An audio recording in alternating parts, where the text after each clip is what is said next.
السلام علیکم حضور. میرا سوال ہے کہ کیا دنیا میں اسلام کے غلبے کے بغیر بھی امن قائم ہو سکتا ہے؟ امن تو قائم اعلیٰ اخلاق سے بھی قائم ہو جاتا ہے.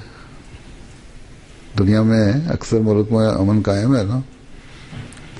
جاپان میں کوئی نہیں ایسی ذرا جرم، ان کے اعلیٰ اخلاق ہیں جس کی وجہ سے امن قائم ہے. وہاں مذہب کا تو ان کو پتہ کوئی نہیں، چند ایک لوگ ہیں مذہب والے.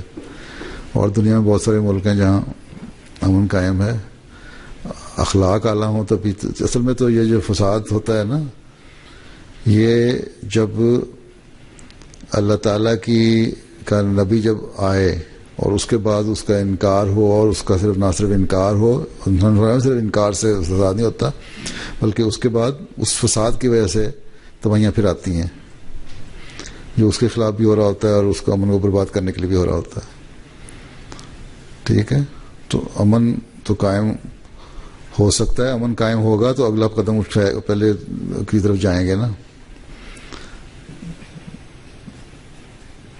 خدا تعالیٰ کی طرف. پھر